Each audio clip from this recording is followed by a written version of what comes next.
প্রতি আনন্দিত। আজকে শালবনীর আনন্দের দিন, আজকে পশ্চিম মেদিনীপুরে আনন্দের দিন। এই আনন্দ আপনাদের সঙ্গে ভাগ করে নেওয়ার জন্য আমরা এখানে এসেছি। অনেকদিন ধরে আমাদের এই চেষ্টা চলছিল কি করে এই পশ্চিম মেদিনীপুর জেলা, এখানে আমরা বড় শিল্প, বড় কারখানা করতে পারি। অনেকদিন ধরে চেষ্টা করছিলাম আমাদের সরকার। তার মাঝখানে আপনারা শুনলেন একটি ঘটনার কথা, যেটা শ্রী সজ্জন চিল্লার আপনাদের বলেছেন। 2004 সালে নভেম্বর মাসে কলকাতায় একটি বণিক সভায় আমি শ্রী ওম প্রকাশ জিন্দাল, এই সজ্জন এবং নবীন জিন্দালের বাবা, তিনি ঘটনাচক্রে দুর্ঘটনায় উনি মারা গেছেন, হেলিকপ্টারের দুর্ঘটনা। ওম প্রকাশ জিন্দাল, তাকে আমি সম্বোধনা জানাচ্ছিলাম। সম্বোধনার সময় তিনি বললেন যে আমি চাই জিন্দালকে, সজ্জন জিন্দালকে, পরবর্তীতে তার যে ইস্পাত কারখানা হবে সেই কারখানা পশ্চিমবাংলায় হয়। আজ তিনি নেই, তার স্মৃতির উদ্দেশ্যে আমি শ্রদ্ধা জানাই। এবং তার দুই পুত্র আজকে সজ্জন জিন্দাল, নবীন জিন্দাল এখানে উপস্থিত হয়েছেন। তারা দায়িত্ব নিয়েছেন পশ্চিম মেদিনীপুরে আমাদের দেশের সর্ববৃহৎ ইস্পাত কারখানা, সর্ব আধুনিক ইস্পাত কারখানা তারা এই শালবনীতে তৈরি করবেন।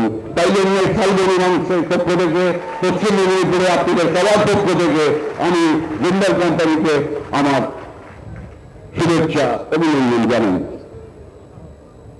আপনারা শুনলেন এটা রাতারাতি তৈরি হবে না, বিরাট কারখানা মোটা তুলবে। জমির সমস্যা আমরা মিটিয়েছি। এখানে মানুষ সরকারি জমি ছিল, কিছু মানুষ জমি দিয়েছেন, স্বেচ্ছায় দিয়েছেন। সেই জমিতে ওরা কাজ শুরু করেছেন।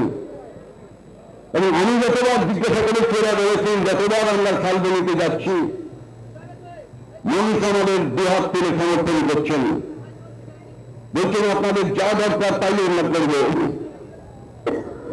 আপনারা তাড়াতাড়ি কাজ শুরু করুন।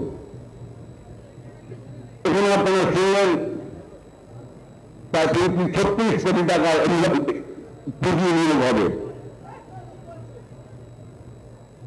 1 বছর 2 বছরের মধ্যে এই সব কারখানা তৈরি করা যায় না। তাই প্রথম পর্যায়ে কারখানা হবে, দ্বিতীয় পর্যায়ে, তৃতীয় পর্যায়ে, সব মিলিয়ে ওরা এখানে 10 মিলিয়ন মেট্রিক টন ইস্পাত তৈরি করবে, যেটা হবে সারা দেশের মধ্যে সর্ববৃহৎ ইস্পাত কারখানা। এবং আমাকে সজ্জন জিন্দাল বলেছেন এটা হবে সর্বাধুনিক ইস্পাত কারখানা, সবচেয়ে আধুনিক ইস্পাত কারখানা এবং ইন্টিগ্রেটেড ইস্পাত কারখানা। মানে এখন ইস্পাত কারখানার সঙ্গে একটি বিদ্যুৎ কারখানা হবে। এখানে বিদ্যুৎ কারখানা, এই বিদ্যুৎ থেকে এরা বিদ্যুৎ মেরামতের কারখানা, ইস্পাত কারখানা। তার সঙ্গে এরা সিমেন্টের একটি কারখানা করবেন। সিমেন্ট খুব দরকার এই কারখানায়, ইস্পাত কারখানা। একটা সিমেন্টের কারখানা করবেন, বিদ্যুৎ কারখানা করবেন। আর জল, এই এলাকা জল খুব কম, যেটুকু আছে চাষবাসের কাজে লাগে। তাই আমরা জল এখান থেকে নেব না, আমরা দূর থেকে জল আনবো। অনেক দূর থেকে জল নিয়ে আসতে হবে, পাইপ লাইনে করে, পাইপের মধ্যে দিয়ে 75 মেগাওয়াট মিলিয়ন গ্যালন জল লাগবে। ইস্পাত কারখানা, বিদ্যুৎ কারখানা, সিমেন্ট কারখানা একসঙ্গে গড়ে উঠবে। যখন পুরো কারখানা এখানে মোটা করে দাঁড়াবে, তখন কারখানার মধ্যে কাজ করবেন প্রায় 10,000 থেকে 12,000 মানুষ। আর কারখানার বাইরে এই কারখানার সঙ্গে জড়িয়ে থাকবেন আরো 10,000, 12,000 মানুষ। তাদের সমস্ত কর্মসংস্থান হবে এই কারখানাতে। শালবনী মাথা করে দাঁড়াবে, শালবনীর চেহারা পাল্টে যাবে। শুধু ইস্পাত কারখানা হবে না, এই কোম্পানি তারা এখানে বলেছেন স্বাস্থ্য, শিক্ষা, পরিষেবা, যা যা সুযোগ গ্রামে দরকার। জিন্দাল এখানে দুবার এসেছিলেন, এই সময় বলেছেন এখানকার মানুষ, অনেক মানুষ খুব গরিব। আমি বললাম আমরা জানি এখানে অনেক মানুষ খুব গরিব, চাষবাস খুব দুর্বল হয়, ভালো চাষ হয় না। তাই এখানে যদি কারখানা করতে পারেন মানুষ মাথা তুলে দাঁড়াবেন, এখানে যুবকরা মাথা তুলে দাঁড়াবেন। আপনাদের কাছে আমি অনুরোধ করব, কারখানার কাজ শুরু হয়ে গেছে, আরো দুটো কারখানার কাজ চলবে, বাড়িঘর চলবে, নির্মাণ চলবে, যন্ত্রপাতি আসবে, এখানে বিদেশি কারিগররাও আসবে। আমি শুনেছি চীন থেকে একদল ইঞ্জিনিয়ার আসবেন, তারা এখানে থাকবেন, তাদেরও আপনাদের দেখতে হবে, আতিথেয়তা করতে হবে, যে কোনো অসুবিধা না হয়। হাজার হাজার লোক এখানে কাজ করবেন, একসঙ্গে 10,000-এর মতন লোক কাজ শুরু করবেন এখানে, এই বিশাল কারখানা তৈরি করার জন্য। এই কারখানা তৈরি হওয়ার জন্য প্রতিদিন, প্রতি মাসে, প্রতি সপ্তাহে, প্রতি মাসে আমি আশা করবো এই এলাকার সমস্ত মানুষ আপনারা নজর রাখবেন যাতে এদের কোনো রকম অসুবিধা না হয়। কারণ আমাদের জন্য, মেদিনীপুরের জন্য, শালবনির জন্য এই কারখানা হচ্ছে, এই সমস্ত দায় দায়িত্ব আপনারাও নেবেন, এই আমার অনুরোধ। এই সঙ্গে সঙ্গে এখানে আমাদের মাননীয় মন্ত্রী রামবিলাস পাসওয়ানজি আছেন এবং জিতেন প্রসাদ আছেন। আমি মাননীয় মন্ত্রীর জন্য দুটো কথা বলতে চাই। প্রথম মন্ত্রীকে ধন্যবাদ দেব, উনি এখন বক্তৃতা করলেন, আপনারা শুনলেন। উনি আমাদের রাজ্যের সমস্ত সমস্যা সম্পর্কে ওয়াকিবহাল। দিল্লিতে আমি যখনই কথা বলি উনি আমাকে বলেন হয়ে যায়গা, আমাকে কোনদিন বলেননি নেই হোগা। আমি আপনাকে বলছি একটা উদাহরণ, যখন ইসকন নিয়ে খুব বিপদে পড়েছি, কি করা যায়, এদিক ওদিক চেষ্টা করছি। আমি আপনি করতে পারবেন, আমি করবো। আমি শুনছি যেটা প্রাইভেটাইজ করা হবে, আমার দরকার হচ্ছে কারখানা, যে করুন লোক। উনি বললেন আপনি কি চান? আমি কারখানা চাই, যে কোনো কারখানাটা চলুক। উনি বললেন আমি করবো, Ram Vilas Paswan cannot be privatize. আমার মনে আছে এখন। এবং উনি সত্যি 14,500 কোটি টাকা দিয়ে ইসকো করছেন। ইসকো মাইনিং দেখতে আমার কাছে এসেছিলেন। দ্বিতীয়, উনি আমাদের রাজ্যের যে শুনলেন আপনারা নয়াচরে আমাদের পেট্রোকেমিক্যালস হবে, নিজে রেখেছেন, উনি আজকেও বলেছেন খুব তাড়াতাড়ি আমরা এগিয়ে যাচ্ছি, তোমাদের চিন্তা নেই।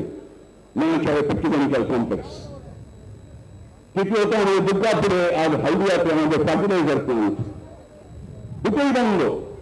হলদিয়াতে প্রথম থেকেই বন্ধ, দুর্গাপুরেরটা ঢুকতে ঢুকতে বন্ধ হয়ে গেছে। আমি অনুরোধ করবো আপনি নজর রাখবেন, চেষ্টা করবেন। কিন্তু আপনি যা করেছেন এর জন্য আপনাকে পশ্চিমবাংলা মানুষের পক্ষ থেকে ধন্যবাদ জানাই, অভিনন্দন জানাই। শুধু একটা কথা বলবো, যে উনি বললেন যে আমরা এখন কোন সন্দেহ নেই আমাদের দেশের অর্থনীতির অগ্রগতি হচ্ছে, কিন্তু যা হওয়া সম্ভব সেটা নিয়ে কি হচ্ছে।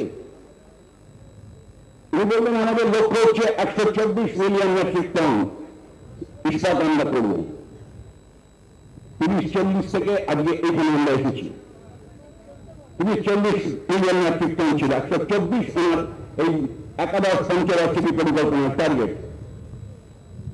কিন্তু পৃথিবীর অনেক দেশ আমাদের থেকে এগিয়ে আছে। সব দেশের কথা বলবো না, চীন আমাদের থেকে অনেক এগিয়ে গেছে, ওরা প্রায় 400 মিলিয়ন মেট্রিক টনে চলে গেছে। যদি আমাদের প্রতিযোগিতা করতে হয়, আমাদের কি সম্পদ নেই, আমাদের কি দক্ষতা নেই? আমাদের সেই দক্ষতা, আমাদের ইঞ্জিনিয়ারিং টেকনোলজি সবই আমাদের আছে, কিন্তু আমাদের নীতিটা আরো স্পষ্ট হওয়া দরকার। এই প্রসঙ্গে আমি বলবো রামবিলাস পাসওয়ানজিকে, আমাদের যেমন একটা কয়লা নীতি আছে, কোল পলিসি, সারা দেশে কয়লার ব্যবহার কিভাবে হবে, এটা কেন্দ্রীয় সরকার করেন, কিন্তু আমাদের দেশে কোনো আয়রন ওর পলিসি নেই। রাজ্যগুলো যার যা ইচ্ছে তাই করে। এটা কেউ সেটা হাজার হাজার মেট্রিক টন বাইরে বিক্রি করে দিচ্ছে, আমাদের আয়রনও। তাহলে আমাদের ইস্পাত শিল্পের ভবিষ্যৎ কি হবে? আমাদের অবশ্যই চাই একটা national iron or policy. We must have a national iron or policy for the future growth of our steel industry in the country. Otherwise, we will not be able to compete with China in the future. এটা আপনি নজরানি রাখতে চাই এই জন্য যে একটা ইস্পাত উৎপাদন করা একটা দেশ কত, সেই ইস্পাত সেই দেশের মানুষ কত মানুষের জন্য কত ইস্পাত উৎপাদন হয়, এটা হচ্ছে উন্নতির একটা মাপকাঠি। আমরা অনেক দেশ থেকে এখনো পিছিয়ে, আমাদের সেই বাধা অতিক্রম করতেই হবে, এগোতেই হবে। আজকের দিনে আমি আর বেশি কথা বলবো না, শুধু সবশেষে এই কথা বলবো, আমি আনন্দিত আমার সামনে বসে আছেন পশ্চিমবাংলার বিভিন্ন রাজনৈতিক দলের নেতারা, সাংসদ, বিধায়ক। আমি কংগ্রেস দলের প্রবীণ নেতা দানসিং সোনপালজি, মানুষ ভূঁইয়া, আমি ধন্যবাদ জানাই আপনারা এসেছেন। সব দলের প্রতিনিধিরা এখানে আছেন। আমরা পশ্চিমবাংলায় গভীরভাবে অনুভব করছি কৃষি থেকে আমরা সাফল্য পেয়েছি। সারা দেশের মধ্যে কৃষিতে আমরা সবচেয়ে উন্নত। কৃষিতে আরো কিছু করার আছে। 160 লক্ষ মেট্রিক টন ধান হয়েছে, এবারে হবে। এমন উদ্যোগ করো, আরো ধান বাড়াতে হবে। 116 লক্ষ মেট্রিক টন সবজি হয়েছে, আরো বাড়ানো যায়। ঘাটতি আছে গম, ঘাটতি আছে তৈলবীজ, ঘাটতি আছে ডাল, বাড়াতেই হবে। কৃষিতে আমরা কাজ শেষ করতে পারিনি, কৃষিতে আমাদের কাজ চলবে। কৃষিকে আরো উন্নত করতে হবে, সুন্নত করতে হবে। কিন্তু পশ্চিমবাংলা কি শুধু কৃষি নিয়ে বাঁচতে পারবে? পশ্চিমবাংলা কি শুধু কৃষি উৎপাদন করে বাঁচতে পারবে, এগোতে পারবে? কোন দেশ কোনদিন পারেনি। কৃষি উৎপাদনের সঙ্গে চাই আমাদের শিল্প উৎপাদন। শিল্প উৎপাদনের জন্য চাই ম্যানুফ্যাকচারিং সেক্টর। ম্যানুফ্যাকচারিং সেক্টর মানে ইস্পাত company, petrochemicals, cement, engineering, machine tools. Manufacturing শক্ত করতে না পারলে আমরা এগোতে পারবো না। তার সঙ্গে চাই নলেজ ইন্ডাস্ট্রিজ, জ্ঞান ভিত্তিক শিল্প, ইনফরমেশন টেকনোলজি, বায়োটেকনোলজি। যারা আমাদের সমালোচনা করছেন তাদের কাছে বলছি, আমরা এই পশ্চিমবাংলাকে, এই সরকার আমরা চিনি। আমরা আমাদের রাজ্যের কৃষককে চিনি। আমরা কৃষকদের জমি প্রাণ আমরা জানি। সমাজের সামগ্রিক স্বার্থে আমরা এটাও জানি শিল্পায়ন অনিবার্য। শিল্পায়ন যদি আমরা করতে না পারি, নতুন প্রজন্ম আমাদের ক্ষমা করবে না। তারা চায় কাজ, কাজ, কাজ, কাজ চাই, কাজ। তার জন্য আমাদের এগোতেই হবে। এখানে রাজনৈতিক বিরোধের কোন দরকার নেই। আমি বিরোধীদের বারবার বলেছি, আবার বলছি, যদি কোনো মতপার্থক্য থাকে আলোচনা করুন। যে কোনো জায়গায় যে কোনো দিনে আলোচনা করতে আমরা প্রস্তুত, কিন্তু ধ্বংসাত্মক পথে যাবেন না। একটা কারখানা আমাদের দেশ থেকে চলে গেলে সরকারের অপমান না, সারা পশ্চিমবাংলার অপমান, সারা পশ্চিমবাংলার ক্ষতি।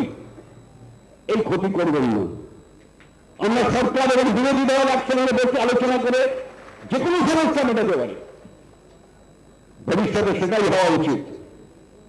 ধ্বংসাত্মক পথে সব ভিন্ন হয়ে যাবে পশ্চিমবাংলার। পশ্চিমবাংলার মানুষ চান না। আমাদের পশ্চিমবাংলাকে এগোতেই হবে, মাথা তুলতে হবে, শিল্প মাথা তুলতে হবে, কৃষিতেও মাথা তুলতে হবে। এই হচ্ছে আমাদের লক্ষ্য। আজকের দিনে সেই কথা মনে করে আপনাদের সকলের পক্ষ থেকে জিন্দাল গোষ্ঠী কংগ্রেস এখানে এসেছেন, তাই ধন্যবাদ জানাই। ধন্যবাদ জানাই রামবিলাস পাসওয়ানজি এবং তার মন্ত্রী কীর্তন প্রসাদ, নতুন মন্ত্রী, প্রবীণ মন্ত্রী। তিনি পশ্চিমবাংলা জনের কথা বললেন, এত জানার থেকে খুব খুশি হয়েছেন। এবং সবশেষে আপনাদের সকলকে, সকাল থেকে আপনারা কষ্ট করে এখানে আছেন, বেলা অনেক হয়ে গেছে, আপনাদের সকলকে আমার শুভেচ্ছা, অভিনন্দন, ধন্যবাদ জানিয়ে আমার বক্তব্য আমি শেষ করব। Next speeches here, you have listened to our speeches. If you have any question to ask, you can ask to Mr. Ramvilas Paswanji. Mr. Jindal is here.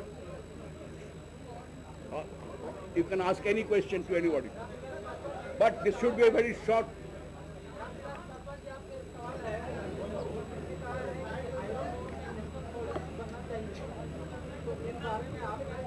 नहीं, ठीक है, हमारा जो है हमारे मिनिस्ट्री का कॉर्डलेस यूज करना होगा सर, कॉर्डलेस यूज करना होगा। मेरे मिनिस्ट्री का भी यही राय है कि एक नेशनल लेवल पर आयरन ओर पॉलिसी बनना चाहिए। 2005 में नेशनल पॉलिसी बना और उसका फायदा देखने को मिला, क्योंकि अभी हमारे पास में जो आयरन ओर है उसकी कमी नहीं है, लेकिन पॉलिसी के अभाव में उसका डिस्ट्रीब्यूशन ठीक से नहीं हो रहा है और इसे भेज रहे हैं। বুদ্ধবাবু, মাননীয় মুখ্যমন্ত্রী, সিঙ্গুরের পর এইখানে যে শিল্পায়ন হচ্ছে, আপনি কি মনে করেন এবার সমস্ত বিতর্ক ভুলে নতুন করে এগিয়ে যেতে পারবে রাজ্য? हम तो आशा করব, চেষ্টা করব।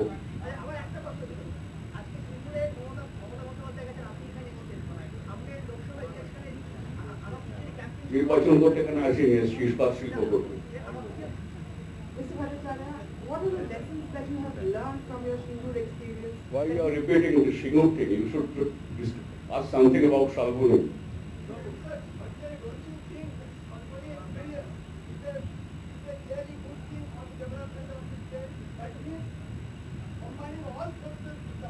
Exactly.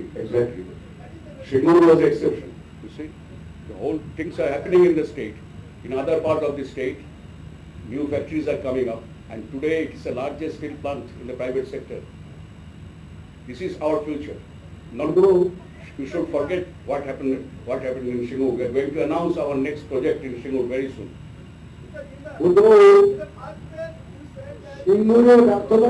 অন্যরা এসছেন এখানে, একত্রিত হয়েছে, ওদের জিজ্ঞেস করুন, তাদের জিজ্ঞেস করুন। আমার দুজন অতিথি আছেন, আমাকে সবসময় পান। আমার দুজন অতিথি আছেন, তিনজন আছেন, আমাকে সবসময় পান, ওদের জিজ্ঞেস করুন।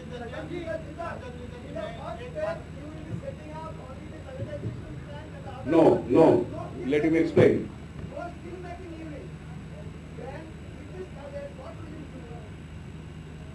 No, this project is coming up, as I mentioned in my address at the public rally, was that there are 3 phases of this project. First phase is the raw material preparation, where coal mines will be developed along with iron ore beneficiation and pelletizing, because I want to use low grade of iron ore and low quality of coal, which our Honorable Minister of State also had mentioned. So that is our first step, and immediately after that we will set up the first 3 million ton plant, which will be commissioned by 2012, and then 2015 6 million tons and 2020 10 million tons. Jindal जी, आपका क्या राय है? जिंदल जी, आपका क्या राय है? सिंगूर में जो हुआ, international market पे क्या कोई दूसरा कोई निगेटिव असर पड़े हैं वेस्ट बंगाल के ऊपर? जैसे ऑनरेबल चीफ मिनिस्टर जी ने कहा कि शालबोनी की बात करनी चाहिए यहाँ पर। अच्छा, 3 फेज में कितनी अपॉइंटमेंट मिलेगा? 3 फेज में आपका जब 3 फेज है, 10 मिलियन टन फेज के अंदर करीब 20,000 आदमियों को डायरेक्ट एम्प्लॉयमेंट होगा। तो फर्स्ट फेज में 5,000, उसके बाद 12,000 और फिर 20,000 आदमियों का एम्प्लॉयमेंट होगा।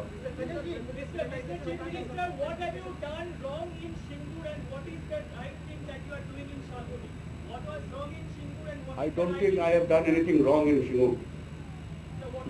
I tried my best to set up a automobiles factory. That is, I think, it is not a wrong decision.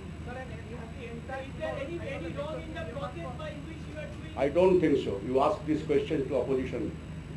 Who created this problem for the state? We simply wanted to set up an automobile factory. That is very important. Shalbonite, the local people, they have come out and they are supporting this project from their core of their heart. They are sincerely cooperating with the project. বুদ্ধবাবু শিমুর প্রকল্প বন্ধ হয়ে যাওয়ার পর বিভিন্ন মহল থেকে বলা হচ্ছিল রাজ্যের আবার নতুন করে ইমেজ প্রবলেম দেখা দিচ্ছে, সে জায়গায় দাঁড়িয়ে শালবনির এই প্রকল্প কি নতুন করে একটা অক্সিজেন আপনাদের দিচ্ছে? সেটা আপনারা ঠিক করুন, আপনারা তো ইমেজ তৈরি করেন, মানেন আপনারা সর্বশক্তিমান।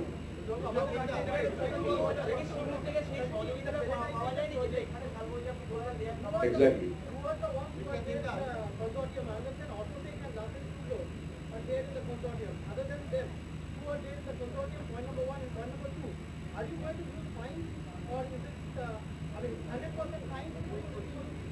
Yeah. Pelletizing requires a low grade of fines, which is surplus, which is of no use to our country.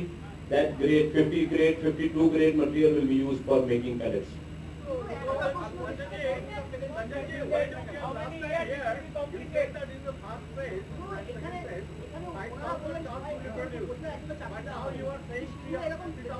সম্ভব ছিল।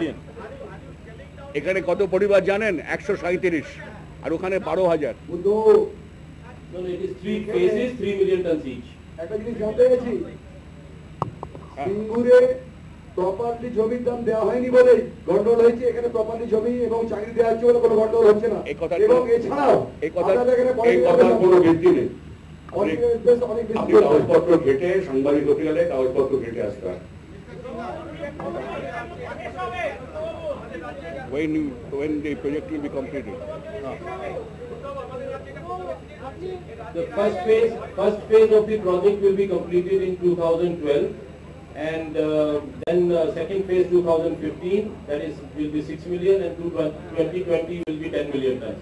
And we all need all of your support. It's the biggest investment in the state of West Bengal, and I need all your blessings and your support, along with the blessings of honorable ministers who are sitting here on the dais with me. এটা প্রথম ACZ না, এই জন্যই তো মুশকিল। আপনারা সাংবাদিকতা করেন, এর আগে আমাদের 3-4টি এক্সিজেড আছে, আইটি সেক্টর নিয়ে মেনলি আছে, পলতা এক্সপোর্ট জোনটাকে এসিজেড করা হয়েছে, এটা প্রথম নয়।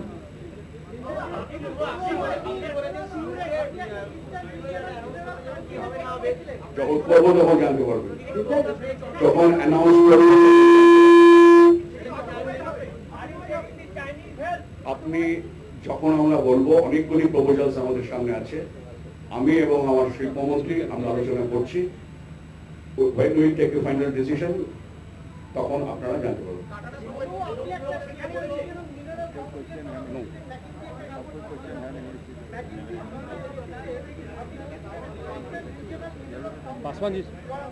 না না সব না, ঠিক আছে। আরেকটা প্রশ্ন, হ্যাঁ, যখন টাকা আমরা চাইবো ফেরত দিয়ে দেবো। রাজ্যে বেশ কিছু নতুন আয়রনের স্টিল ইন্ডাস্ট্রি আসছে, কিন্তু প্রতিকটার ক্ষেত্রে কোল ব্লক একটা সমস্যা দেখা দিচ্ছে। আপনারা কি সেন্ট্রালের সঙ্গে কথা বলবেন কোল ব্লক সেগুলোকে? আমরা সবসময় কয়লা নিয়ে কেন্দ্রের সঙ্গে কথা বলছি এবং আমরা সাহায্যও পাচ্ছি, কেন্দ্রের সহযোগিতার কোনো অসুবিধা নেই। पासवान साहब, आप नेशनल आयरन और पॉलिसी के समर्थन में, तो क्या ऐसा कहा जा सकता है कि करंट यूपीए की रेजिम में ऐसी कोई पॉलिसी आने वाली है? देखिए, असल में क्या है कि नेशनल आयरन और पॉलिसी में